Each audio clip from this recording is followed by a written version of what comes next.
Tales to Terrify.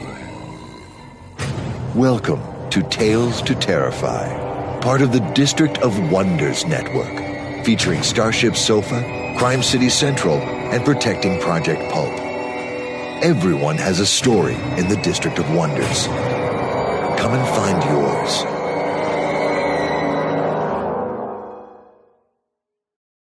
Good evening, children of the night. Come in. You know you are welcome on a night such as this. Look, clouds scudding, air breezing swifter than air should. Wind chills well below 0 Fahrenheit. And yes, come.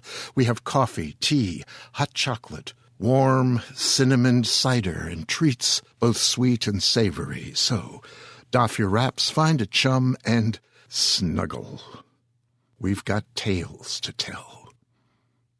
First, evil child that I am, I utterly omitted mention during your visit last week that this month is Women in Horror Month. Well, there it is. I am bad, and I beg your indulgence and offer profuse apologies.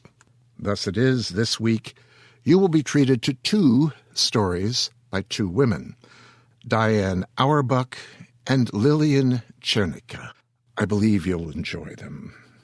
Before we enter into the worlds those women have offered up for us, remember a few months ago actually, I asked you to consider voting for Tales to Terrify in the annual This Is Horror Awards. Well, actually, I begged you on bended knee. That was for Podcast of the Year. Well, the awards are out, and let me read them to you. Novel of the year was Dr. Sleep by Stephen King. Benjamin Percy's Red Moon was runner-up. Short fiction of the year was Interstate Love Affair from 3 Miles Past by Stephen Graham Jones. Runner-up, Gary McMahon's Nightsiders. The short story collection of the year is Fish Bites Cop, Stories to Bash Authorities by David James Keaton. Helen Marshall's Hairside, Fleshside was runner-up. Anthology of the year is The Booked Anthology, edited by Peta Villa and the boys from the Booked Podcast. Runner-up was The Best Horror of the Year, Volume 5, edited by Ellen Datlow. Publisher of the year, and so well-deserved, is Joe Meinhardt's Crystal Lake Publishing. Chizine is runner-up, and congratulations to you, Brett. Magazine of the year, The Horror Zine. Jeannie Rector, editor, The Venerable Cemetery Dance is runner-up. Graphic novel of the year is Lock and Key by Joe Hill and Gabriel Rodriguez. Runner-up is Colder by Paul Tobin and Juan Ferreira. I'm not sure about the pronunciation of that, so my apologies in advance. Event of the year is Fright Fest 2013. Runner-up, World Fantasy Convention 2013, of which I was a member, but to which, alas, I was unable to go. Rats. That was in Brighton, England. I miss it still. Film of the year is American Mary by the Suska sisters, Jen and Sylvia. Runner-up, Evil Dead. The TV series of the year is American Horror Story Asylum, with The Walking Dead as the runner-up. Soundtrack of the year is Roque Banos' score for Evil Dead. Runner-up was Marco Beltrami's score for World War Z. Video game of the year is The Last of Us. Runner-up, Amnesia, A Machine for Pigs. Sometimes I wish I were a gamer. Alas, I am not. Artist of the year is Ben Baldwin. Congratulations, Ben. Runner-up is Joey Hi-Fi. And the tattoo artist of the year is Matt Oddboy Barrett-Jones. Runner-up is Piotr Diedl. Am I pronouncing any of that correctly? I have no idea, and my deep apologies to Piotr and his family. And podcast of the year, runner-up is last year's winner, Booked. Congratulations, Booked. And the notice has gone out on the web, so there's no point in being coy about it. The podcast of the year is Tales to Terrify, last year's runner-up. Last year, Chicagoan Livius Needon and Rob Olson, Chicagoan 3, were utterly gracious about having won and about us having not won. So, back at you, neighbors. We should all get together sometime, throw back a few. So, congratulations again, guys, on coming close this year and for having the booked anthology voted Anthology of the Year. One does not edge out the mighty Ellen Datlow without bringing forth some seriously chilly literature, I think. Well, look, I don't effuse well, especially at a remote. See, I learned about our having gotten the award a few weeks ago and was sworn to silence by the This Is Horror editor-publisher Michael Wilson. Michael asked me to send him a statement about the matter, and here it is, more or less as written, and it is for you. Having crawled hand over hand down from the ceiling by way of the window frame and the drapes, I am now back at floor level and tapping away to thank all who voted for Tales to Terrify as Podcast of the Year during the This Is Horror Awards season 2013. So, thank you, children of the night, and thank you all the several hundred authors, poets, artists, musicians, editors, academics, other podcasters, pusscats, and ghost hunters who gave of your life force to make this weekly telling of tales possible. Specifically, thank you, Cher Eves and Laura Nealis, and Dee Cuniff for organizing, for shuffling and keeping the work flowing, and thank you, Tony C. Smith, producer and father confessor to all who live and work in the District of Wonders. And thank you, listeners. And thank you, those who voted. And thank you, little gray and black dragon, who has lived beneath my bed since 1948 and has kept me happily frightened of the dark ever since. As Tony would say, I am chuffed. And, of course, thank you to Celia Santoro for sitting quietly, spending time looking at the back of me, and tiptoeing about the house during recordings. Thank you, and thank all of you for everything. So, Tony, is it time to start working on Tales to Terrify Volume 2? Okay. Fiction. We have a short piece to begin the night. It's by Diane Awerbuck. Diane is a South African novelist whose Gardening at Night won the 2004 Commonwealth Writers' Prize for Best First Book, Africa and the Caribbean. Gardening at Night, by the way, was also shortlisted for the International Dublin IMPAC Award. In 2011, her short story collection, Cabin Fever, was published by Random House Strick. Her novel, Home Remedies, was published by the same publisher in August of 2012. Until 2002, Diane Awerbuck taught at Rustenburg Girls High School. Her nonfiction has appeared in the Mail and Guardian. She also regularly publishes reviews, essays, short stories, et al., and the dissertation for her doctorate, The Spirit and the Letter, Trauma, War Blogs, and the Public Sphere, was published in 2012. Here is Diane Awerbuck's Mami Wata.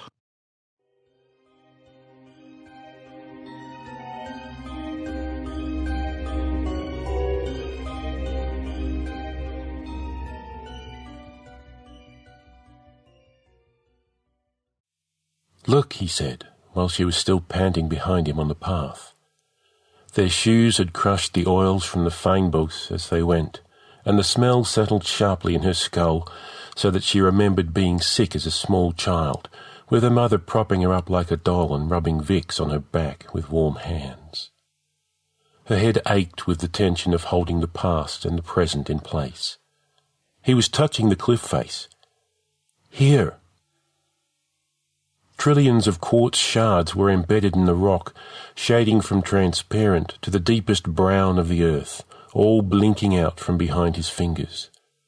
The girl was sunstruck, wanting to hold his hand. She sat down instead to free her gritty feet, alert to the flapping of his board shorts. He stood with his back to her, looking at the water, and then he jumped in without waiting. He surfaced and called back, his voice echoing in the empty space. She shook her head. The water was only warm near the surface. She knew that as soon as her arms or legs sprawled out, they would go numb. She thought, people have drowned here.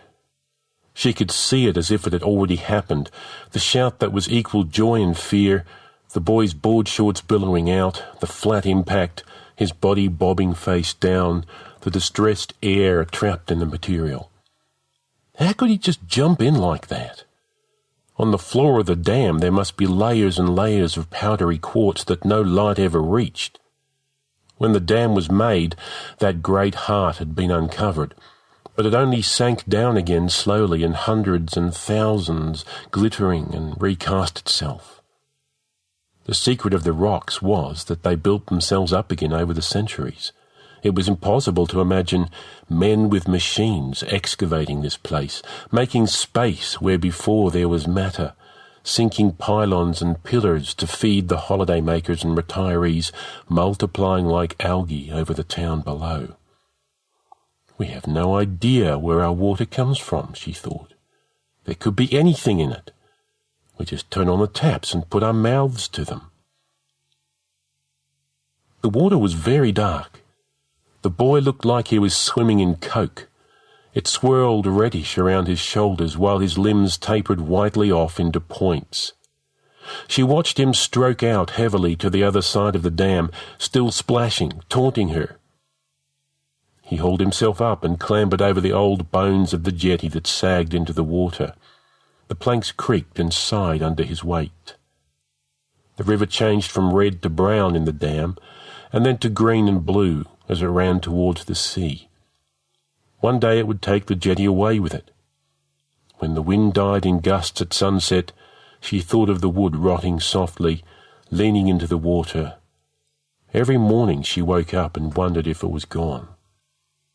The boy was heading for the jumping rocks, the successive platforms where you threw yourself screaming into space. She shrank as he ascended, inserting his fingers into impossible crevices, insinuating his toes.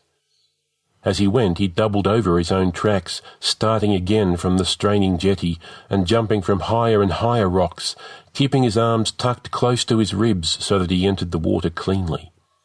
He was bolder each time, trying to recall the exact places he had jumped from when they were teenagers in Hermanus, trying to leap back in time. Once he fell backwards, and her heart plummeted with him until she understood that it was deliberate. Every time he came up again, whole and alive, replicated. His wet head reappeared, then his chest. He pinwheeled his arms and stretched his red grin at her. "The water levels must have changed," he called out. "See how they've dropped here." He flung out his arm again, and she saw the line of green against the sheer white rock, the residue of childhood summer. The new shallows were endlessly cold, impenetrable. He kept splashing at her, laughing, so that at last she slipped in and paddled near the edge for a few minutes, avoiding the skeleton of the old pylons that poked out, rusty and jagged. She ducked her aching head under the water and opened her eyes wide as she always did, searching for whiskery weeds, for anything that might brush curiously against her thigh. The face that swam briefly up to hers had no lips, no nose or eyes. The small silvery scales that covered it were peeling back like a second-hand snakeskin bag, and the hair floating out from the skull was stained rusty red from the tannins in the water. The girl, without thinking, drew in a shocked mouthful of river water. She felt her throat close in protest. The thought of that water inside her body choked her. She flailed to the surface, trailing bubbles in the murk, and the thing whisked back past her, scales scraping against her hip. She stroked for the sight of the dam and tried to push herself back onto the rock face, but it resisted, crumbling in her grip, and she had to force herself out by the power of her biceps so that she grazed her torso again in her panic. She sat on the rock, shivering and hugging her knees, while the water streamed off her and flowed back over the rocks into the dam. The hairs on her body tried to stand up in their follicles. The boy had tired of diving. He swam back and sat next to her for a few minutes while they crouched like rock rabbits, and her heart slowed its hammering. I should warn him, she thought, but the walls of her throat felt bruised. She swallowed and began. "There was something—" "I think," he said. She stopped and deferred to him. "You go." He fingered a pebble. "We were thinking the same thing." She waited, the iron taste of the water coming back up. "We should see other people." The pebble clinked, given back to the rock. "What did you want to say?" "Nothing." She got up and walked back along the path alone. The quartz glinted wherever she looked, blinding. That night she went to bed early, itching in the raw places on her skin, watching the moon with the windows closed so that the baboons wouldn't get in. She waited to fall into sleep the way the boy had fallen into the dam, happily, trusting that it would be dreamless and ordinary and complete. But she couldn't unclench her fingers from the wakeful cliff. Somewhere outside the house, beyond the mountain scrub, the jetty was leaning out further, slowly splitting its sides. The bed squeaked as she swung her legs off its edge. She felt her way to the other room with her bare toes, her feet slipping a little in the puddles on the parquet floor. The watery track soaked reddish into the wood. It led all the way out to the cement patio where they'd baked during the day like lizards, lazy and jewelled with sweat, and where in the evenings they had watched their meat blistering over the coals.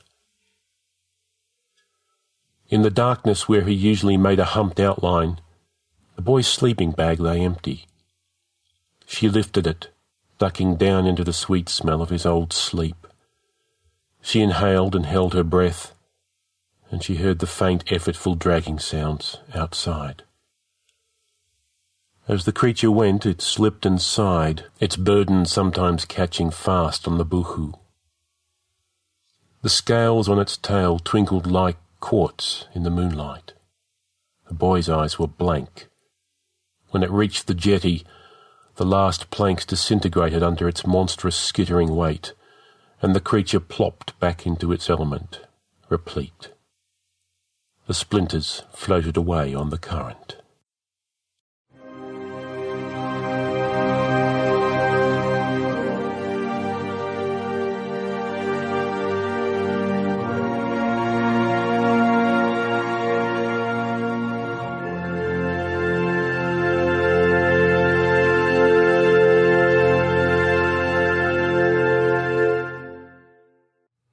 Thank you for that, Diane.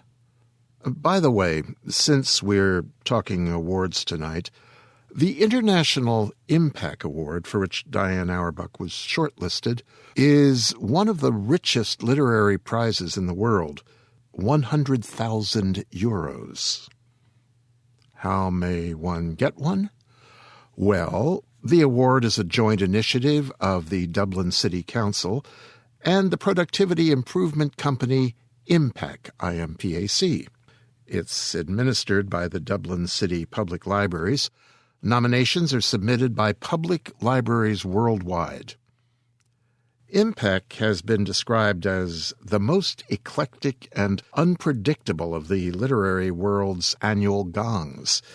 With regard to the long list for 2004, Michelle Pauli from The Guardian posed the question, where else would you find Michael Dobbs and Tony Parsons up against Umberto Eco and Milan Kundera for a 100,000 euro prize?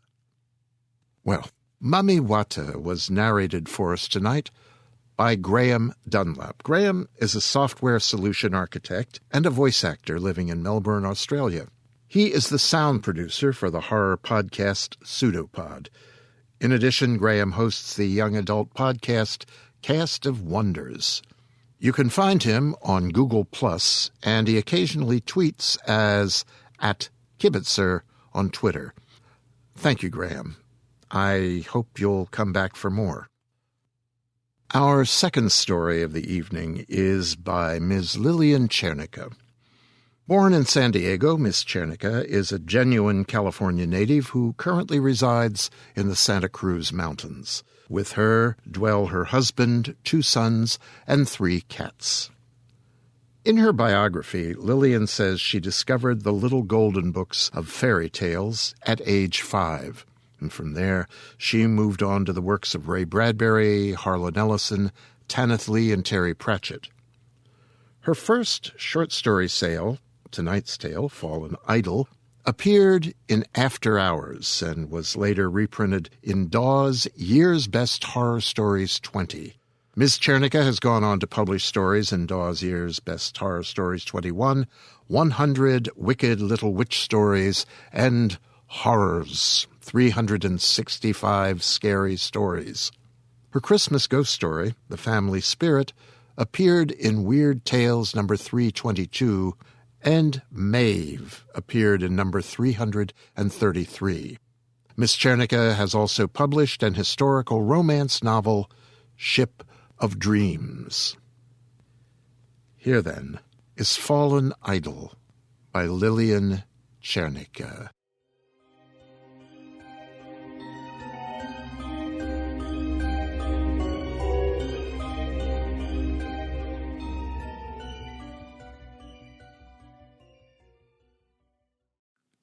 I watched her while I ate my sandwich at a table in the mall. The gang of hipsters and emo kids around her did nothing without her approval. She never smiled, she never spoke, only a faint nod or a limp gesture, but the gang responded as if they were commands. Her face, that was what really caught me. I could do a series of portrait photos on that alone. Her paleness made her black painted lips stand out harsh and strange. Her eyelids were silver with the faint blue shine of bad meat. She'd shaved her eyebrows, then painted lines like barbed wire over her dull eyes. I was in the mall covering a fashion show held by one of the major stores to kick off a new line. The models were so many bits of clumsy flash next to this girl. Girl, woman, hard to tell. Her bizarre makeup hid her age. After watching the models float around in bright spring florals, I was drawn to the maze of black cloth around her. A high-necked ruffled blouse, tight black leather miniskirt, black stockings ending in little boots with pointy heels. Over it all, she wore a coat with immense shoulder pads, its hem brushing her boots. Delicate gloves hid the fingers that held a cigarette whose smoke stung my nose with strange sweetness. Excitement made me gobble my sandwich. After years of covering fashion shows and garden parties, taking mother and baby shots for the feature pages, I wanted something wild, something dangerous. Here she was. The paper paid me well enough. But I was a guy who wanted more. My hands itched to snap her photo, to catch her in other costumes. Her gaudy clash of face and clothing could make a modern Mona Lisa. I chased her for a week, haunting them all and using a telephoto lens to get as close to her face as possible. 6 of her faces were proofed and protected in a small album inside my backpack, next to my camera. She never wore the same face twice. Not one of the faces ever smiled. At the end of the week, I sat watching her through a screen of ferns, my coffee cooling in front of me. Today she was done up like a zombie parrot. Her face was dead white, her lips blackened in a shape that mocked Betty Boop's kiss. One eye was ringed in black, the other leaked painted tears. Again, she wore nothing but black. She was a true artist, knowing the right backdrop for the paintings she wore. Every day toward sunset, she would appear here, taking a table near the food counters where she would sit and smoke. The emos and hipsters would find her and begin their complicated games of boredom and gossip.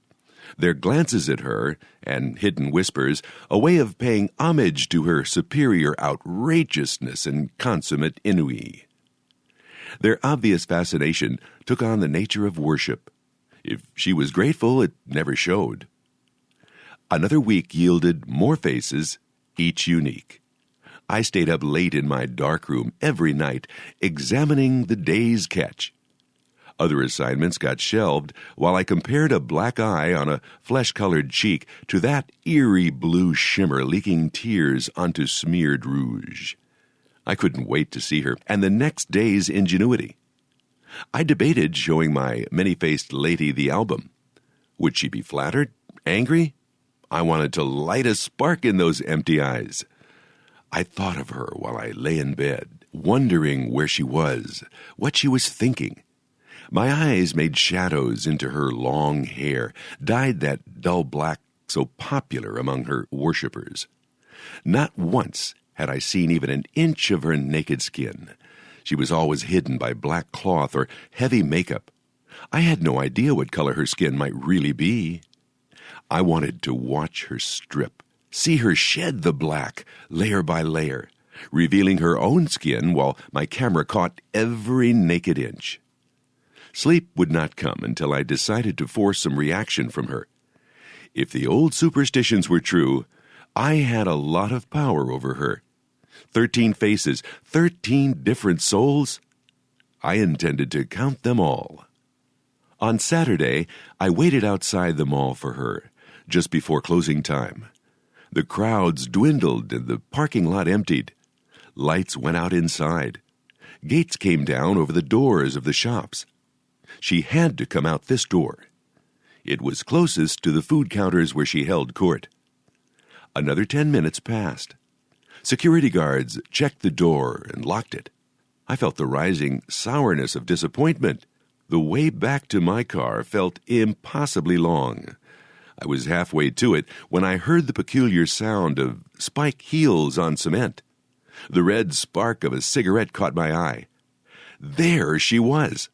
She walked straight across the parking lot, weaving in and out among the few remaining cars. I paced her, trying to keep my own stride slow and casual. She lounged on the bus stop bench, still smoking.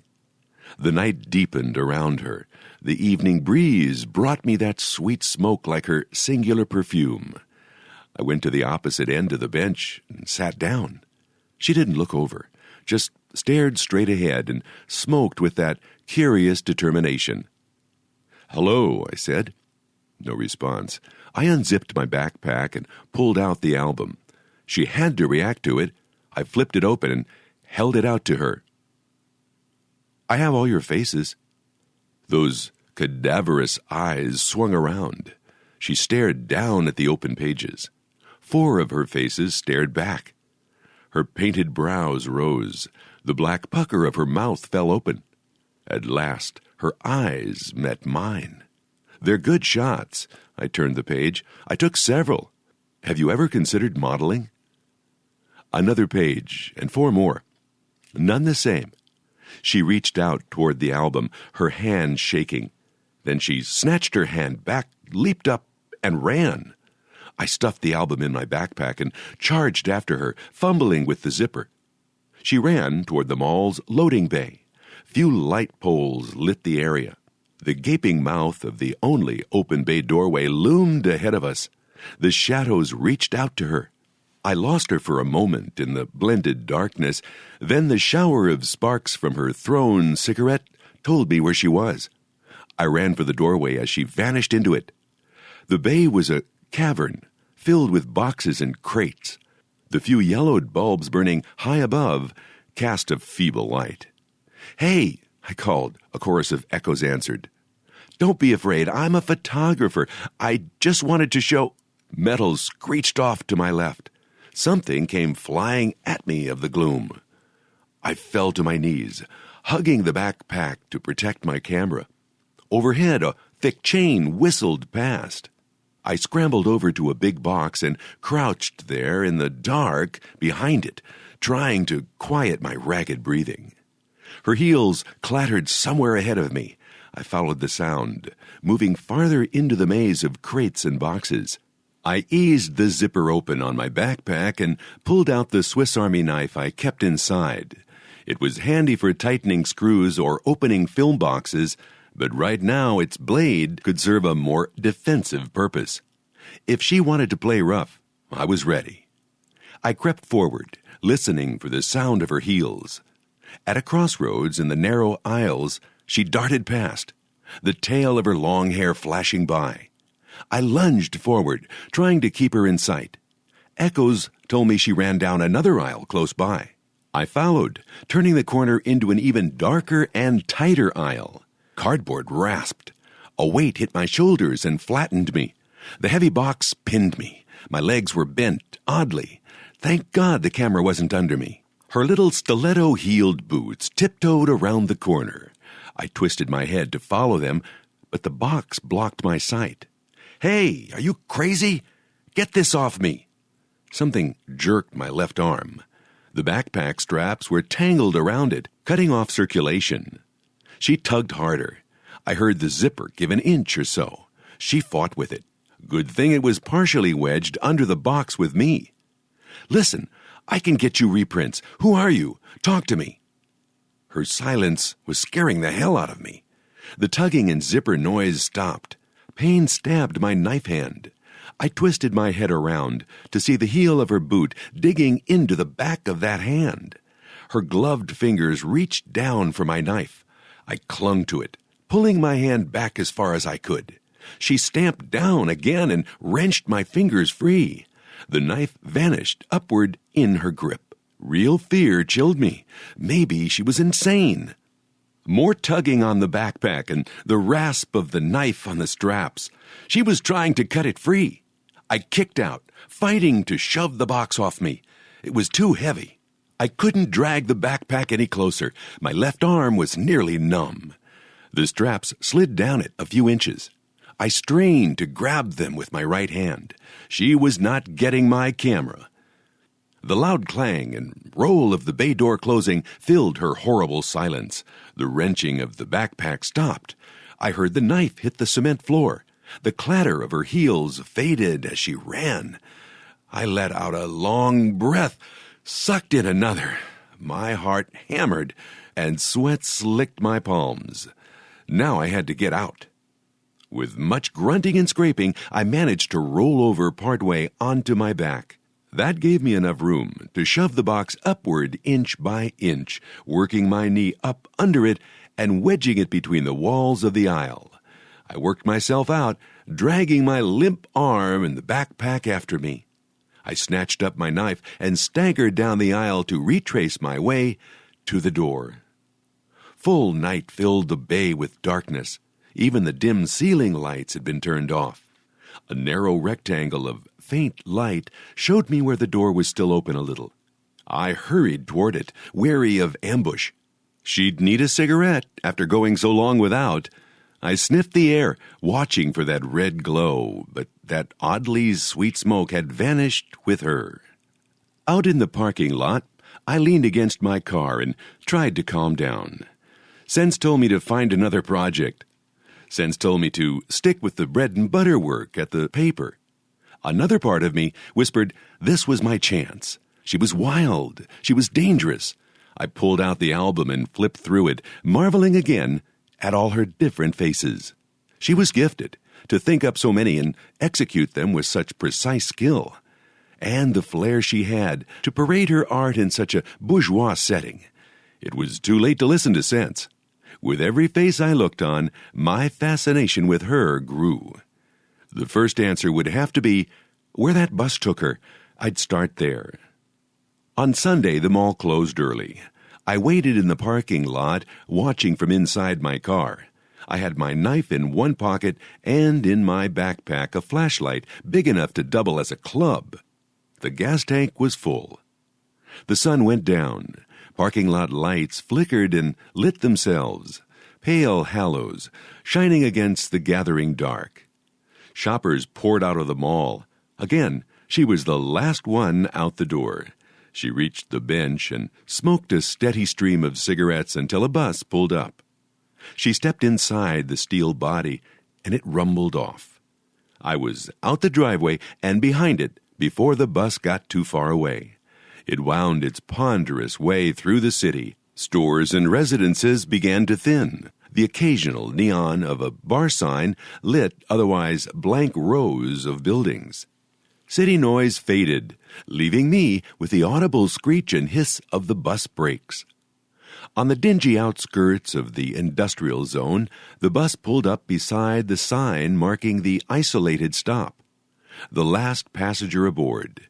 She stepped out the back door and took off down a straight stretch of sidewalk.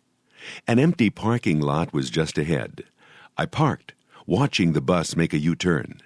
So this was the end of the line. I shouldered my backpack and went after her. She was a block ahead. She kept walking, on and on, through the pools of darkness between streetlights. I followed, feeling the hum of the overhead power lines in my bones. No cars passed, no dogs barked. We were alone. No fear or anxiety hurried her, a woman on her own in this concrete desolation. She turned in at a gravel drive which led through a rusted chain-link gate hanging crooked on its hinges. I stepped lightly on the gravel, begging silence from my battered Nikes. A small shed offered cover. I ducked behind it. She stopped before a large warehouse. In the glare from the single street light by the gate, all I could see was cracked wood and a litter of debris. No metal shone through the dark smears of rust. She crushed out her cigarette beneath her boot and walked around to the side of the building. Ringing thuds carried through the stillness. I ran across the gravel to the warehouse, hoping her noise would cover mine. A door opened and closed, its hinges crying with rust. I inched around the corner. The metal stairway up the side of the warehouse was empty. I eased up the stair and listened at the door. Nothing. The stairway continued upward. I started up, hoping for a skylight. More gravel and splintered boards lay everywhere on the roof. Air vents thrust up their squat, rusty squares. I stepped carefully around them. One bad board, and I was in serious trouble. I prowled among the skylights. Those that weren't boarded over were too dirty to see through. The sound of voices made me freeze. I crouched behind a large vent. The sound grew, the thin whisper of several voices. I peered over the chill metal's edge. There was no one up there but me. I glanced down. A faint streak of light shone between the blades of the enormous ceiling fan inside the vent. The voices rose. They were coming from inside. Their whisper grew to a babble. They talked over each other all at once. I couldn't make sense out of their increasing clamor. Beneath the voices I could hear something else, a sound like a guitar badly out of tune. It had a coughing, chugging quality, more like someone pounding on a calliope rotten with age. I strained to recognize it over the babble. Laughter, cold, ugly laughter. I crept on stiff, cramped legs to the stairway and inched down each step, fighting the panicky urge to hurry. Every step took me closer to the door. I prayed it stayed closed. I did not want to meet whatever made that horrible sound. Crossing the gravel was an agony of slowness. At last, silent concrete led me to the comfort of my car. I slid behind the wheel, dropped my backpack on the seat beside me. For a moment, all I did was sit there. I switched on the car heater and fired up the engine. Calm, warm, away from the weird scene happening in the warehouse, I started to think again. Now, I knew where she went after holding court at the mall. I knew she was afraid of something, to judge from her reaction to the album. She was strong, could be crazy, might even be mute. She might live in that warehouse, along with whatever made that god-awful noise. I shivered again, thinking of it. Sense nudged me again and told me this was likely nothing more than a group of aspiring actors rehearsing together. The paper had run a few articles on the movement among the homeless who created collections of stories and art based on their experiences. The warehouse could also be a drug hangout, a shooting gallery where she met more of her bizarre crowd. Or the voices could be just another obnoxious type of punk music. My curiosity would not be bought off. The weird makeup was becoming almost a side issue now. More than ever, I wanted to know more, to know her name and hear her speak. Most of all, I wanted inside that warehouse with a pack full of film and my camera. There was a story here, and good stories always meant good photos. There was only one thing to do.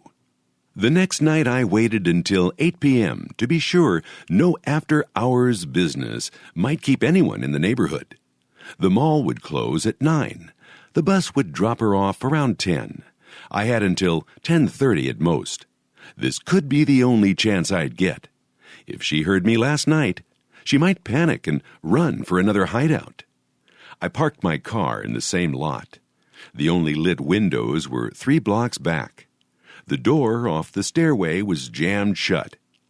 The lock was so badly rusted a key couldn't turn in it.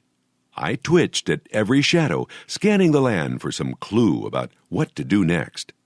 The landing was clear, but for a 2x2 split down the middle. I picked it up. It fit through a large crack in the door. I pulled upward, felt it bang against a crossbar.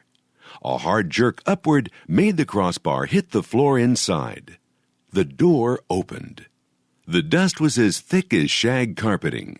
Smashed crates and smaller debris had been pushed against the walls. The flashlight's beam showed me a path worn through the dust. It led me back into a far corner where a rickety cane chair sat by 2 small crates piled to make a table. A smudge of blue glittered against the splintered wood. Next to it was a waxy blob of hard red. Makeup. None of her clothes were visible, hung up or piled nearby. Seeing their total blackness would have been a trick anyway. No mattress or even a pile of blankets showed whether or not she lived here. Broken glass sparkled on one wall when I turned. I walked toward it, stepping over small piles of wood and plaster, and found the windows. No wonder it was darker than the inside of a cave. The windows weren't just clouded over with age and dirt. They had been painted over in thick black paint from the inside. Even by day, no light would penetrate here. Uneasiness made me step back too quickly. My foot came down on another pile of rubble. I slipped, flinging out my empty hand. It closed on a fistful of old cloth. A large curtain hung down beside me, so huge I couldn't see the top or the other side. It rippled, disturbed by my frantic grab. The returning air billowed with dust and the stink of rotting fruit, sweet and awful. I fumbled around until I found a cord dangling beside the curtain and pulled down on it. Rusty screeching ripped the silent gloom. I jumped, heart pounding, and nearly fell again. I steadied myself against the windows and gulped the dusty air. Just some old curtain hooks. Nothing dangerous. The sweet stench was stronger, making me cough. Row upon row of pale oval shapes reached up into the darkness, cloaking the rafters. I ran the beam of the flashlight over them. Faces glared at me from eyeless holes. I sprang back. When they stayed still, I reached out to brush one with my fingertips. It felt a little like clay, more like wax. The face bore the frozen snarl of a kabuki demon, with red eye holes and a black slash of a mouth. A mask. The breath whooshed out of me, and I grinned a little at my silliness. I touched it again, guessing it to be some hybrid of papier-mâché. I touched more of the masks, some down by my knees, others so high I had to stretch on tiptoe. Some were dried and crackling like autumn leaves, others smooth and pliant. A faint nausea stirred in me when I touched them. I wrote it off to that sweetish reek. One mask wore the Betty Boop kiss. I dug out the album, flipping through and glancing up at the masks I could see. Here and there were the elements of her parade of faces. So this was where she got her inspiration. It must have taken her years to collect so many. Why keep them here, at risk from damp and decay? I had one answer, but a dozen new questions. The whispering began. I shut it out. My imagination was overworked with raw nerves. I raised the flashlight to see the upper rows of masks. Their lips were moving. Fascination conquered my jolt of fear. I played the light over the faces, watching their expressions change with the things they said. Keeping my eyes on them, I set down my backpack and the album, then pulled out my camera and flash attachment. Both were worth gold right now. I had visions of a Time article on this lost hoard of ancient art. I needed better light, but I didn't dare risk missing this by hunting for a switch. I ached for a camcorder to catch both the mask's sound and movement. Time probably had somebody on call who would know what weird language they were speaking. I could see no electronic rig, no power cables. The on-off switch must be hooked up to the cord I pulled. The flash was ready and the focus all set when I heard another noise behind me, the sound of stiletto heels. Nightmare fear clamped my muscles. I spun around. The plank she swung caught me across the side of the head. The last thing I heard was that awful Calliope laugh. Pain pulsed through every inch of my skull, threatening to split it wide open. I tried to get up. Nothing moved. I strained, blood pounding. Dizziness caught me in an endless backward tumble. I went limp and let the vertigo pass. Something tight pinned my wrist. I tried lifting the other. Same thing, my ankles too. I was tied to something hard and flat. A strap bound my forehead and another clamped my mouth. The smell of old seatbelt made me want to gag. 2 desk lamps blazed down into my eyes. They were angled down from behind my head, letting me see past my feet. More lights were on, illuminating the wall of masks. My eyes opened wide despite the painful light. Hundreds of masks reached up to the rusted girders in the ceiling. Every higher row held masks cruder than those below, less stylized and far older. On them, the quasi-papier-mâché was brown and cracked, making their designs impossible to see. Then I spotted her. She sat at the makeshift table and stared at me, crushing out yet another cigarette. She smiled. It was a slow stretch of muscle, empty of any human warmth. Those dead eyes stayed cold. I shut my eyes against the sight of it. Thank God I never got that on film. I'm so glad you woke up. Her voice was full of odd clicks and slidings, like marbles gargled in oil. She fired up another cigarette. You were very brave coming here. There are those who fear to walk in my shadow. Behind her, the masks chanted, a low rumble of old thunder. The album sat next to her on the table. She picked it up. One by one, she pulled out each photo and tore it to pieces. Then she yanked the film from my camera. You wanted these? Bits of photos sprinkled through her fingers to the dusty floor. And even those? She tilted her head at the chanting masks. She drew on the cigarette. Its red glow shone in her eyes. You came to steal. Thieves die quick deaths for lesser prizes. But you? It has been too long since I have spoken. She smiled again, running one fingertip over her painted cheek. Did you touch them? They feel like leather or rice paper or old wax. Do you know the worth of what you sought to steal? Of course not. But you will learn. Oh, yes. She turned to the table and snapped on the lights of a small portable makeup mirror. My neck ached from straining forward against the straps. I kept straining, anxious to see what she took out of a small metal case. She raised her hand. Metal flashed. She drew the thin piece of metal across her forehead at her hairline, down along the edge of her cheek and jaw. She tilted her head to do the other side of her face. She wiped the metal on her skirt and laid it aside, then stood up and walked over to me, bending close. The harsh light showed a bloody line edging her face. I cringed back against the plank. She leaned closer, forcing me to see only her. Then she grinned, baring teeth stained by tobacco and worse. Her breath stank like the wind off a sewer. She put finger and thumb to both temples and tugged downward. Muscles and veins stretched and throbbed as her skin peeled away. My muscles cramped with the need to get away from her. Bile flooded my throat, gagging me. She freed the straps and forced my head sideways. I coughed, spitting over the side of the plank.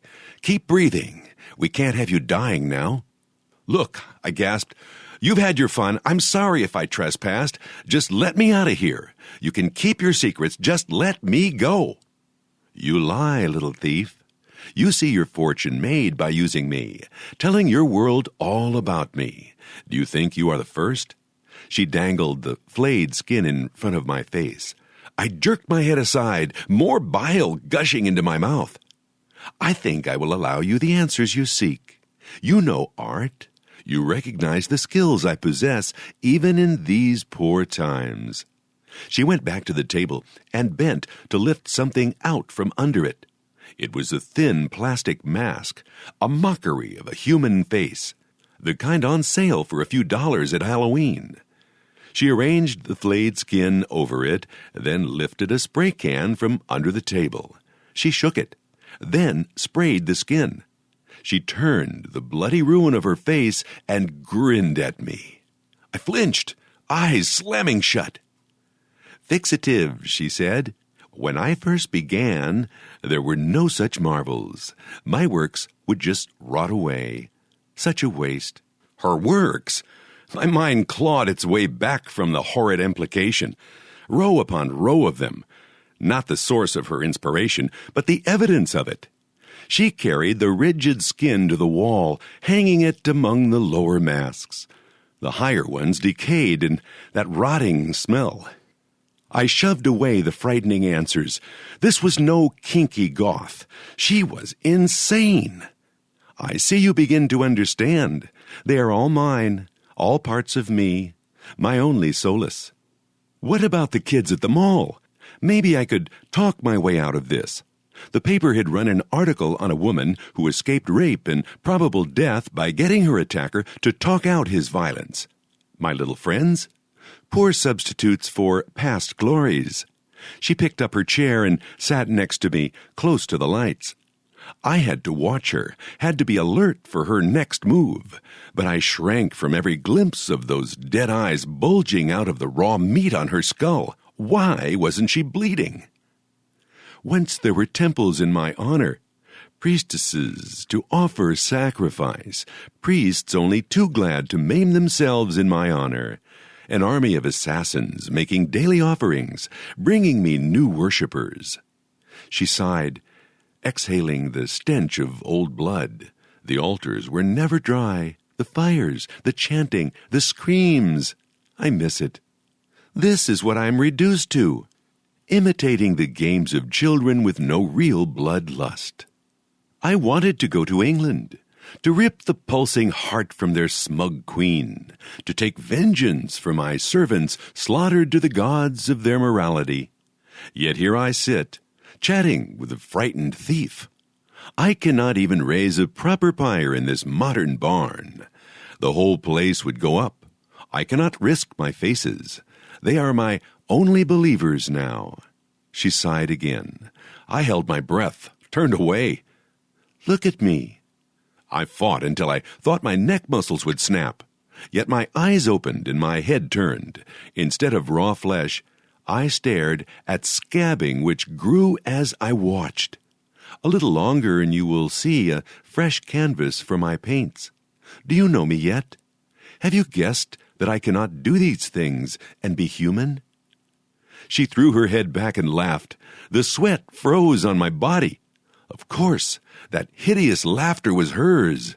She stared down at me, a slow grin cracking the scabs.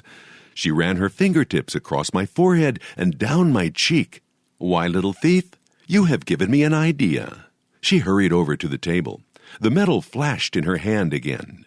She carried it back and sat down. You tried to capture me in your little box. You want more than my faces. You want my soul. When my word was law, such arrogance, would have you dragged bodily to the temple. My priestesses would lash you to the altar and rip the skin from your body, hacking off that dangling bit of flesh you men are so proud of.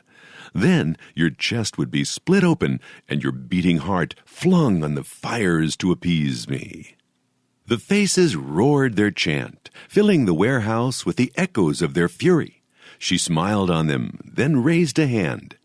They quieted, their chant the pulse of an enormous heart. I am tired of living like a beast, alone and unworshipped.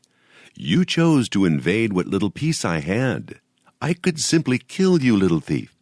She stroked my hair. My skin crawled from her touch. And yet, you have brought me a gift. I see now I do not have to be alone with only my own faces. Those stupid children will delight in the lesser of my rights. When time comes, they will join my present worshippers. How am I to reward you when all you deserve is agonizing death? I screamed. I kept screaming until my throat was raw. There would be no talking her into untying me. It had to be near morning. Somebody had to hear me. My editor knows I'm here. I told my girlfriend where I'd be. Let me go now, and I won't even call the police. If you don't, silence. My voice died in her throat. Even the faces shut up. She glared down at me, looming taller and more ferocious than the body she wore. My soul begged to run from the unholy rage flaming in her dead eyes. Know what all who meet me know, little thief. I am the destroyer. All that is created comes into my hands. You are mine now, as surely as the skin I wear. For you, there is no hope. She dragged the seatbelt back over my mouth and lashed it tight. She stood back as I thrashed and kicked against the bonds. No belt gave even a fraction of an inch. Why such fury, little thief? My gift to you is one many have died to obtain. She held up the glittering metal, a scalpel. She sliced across my forehead. I screamed, arching up against the merciless straps. The pain was hot and sharp. She cut downward through my cheek. Red wetness dripped into my eyes. Blackness smothered me. Dirty yellow light. No more straps. No feeling at all. Chanting all around me. From me. Through me. Over and over. Words whose meanings I don't know. I can't stop chanting. Below me, she crouches over the body, still tied to the plank. She lifts her head from her feasting and smiles with her bloody mouth. Too long since blood has sated me. You have your reward, little thief. I am first among her new worshippers in a new row on the wall.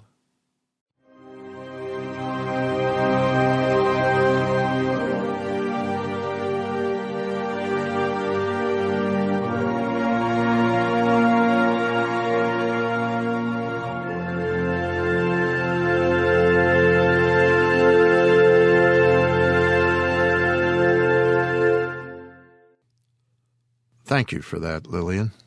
In addition to fiction, Lillian Csernica has written a considerable amount of nonfiction on the subjects of science fiction, fantasy, and horror. She's been a columnist for Speculations, writing The Fright Factory and The Writer's Spellbook. Her controversial column of literary criticism and short fiction reviews, The Penny Dreadful Reader, ran in tangent, earning praise from such leading lights of the field as editor Ellen Datlow. Fallen Idol was narrated for us tonight by Pete Fallico. As a teenager, Pete says he wanted nothing more than to become a full-time disc jockey. His dad wanted him to become an educator instead. Studying the human voice in college seemed a happy medium, and a 36-year career as a speech therapist ensued. Helping people communicate during the day while playing jazz recordings at night on a local radio station soon became a comfortable compromise. Currently, he is one of the hosts of Evening Jazz on KCSM, the San Francisco Bay Area's jazz station.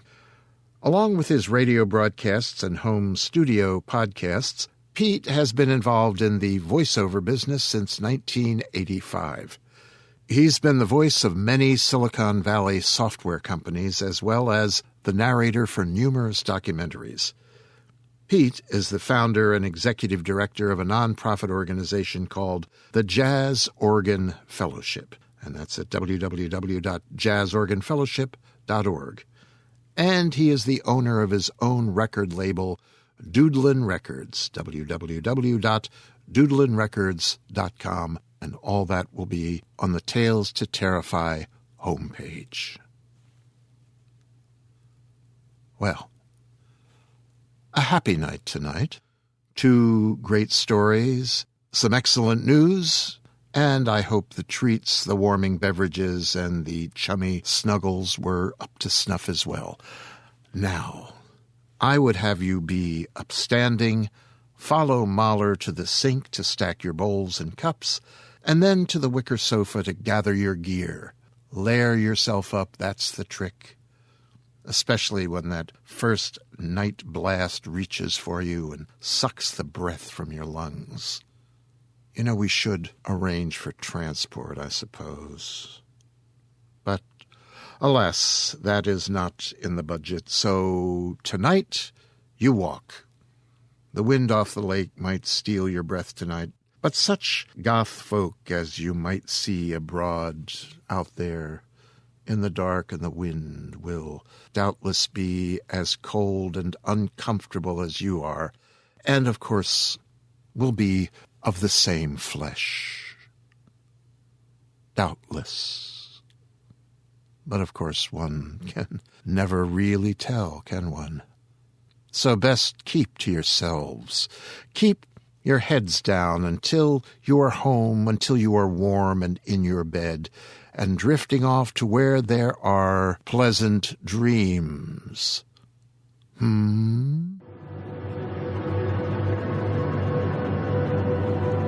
This presentation has been brought to you by the District of Wonders Network, dedicated to podcasting the finest genre fiction.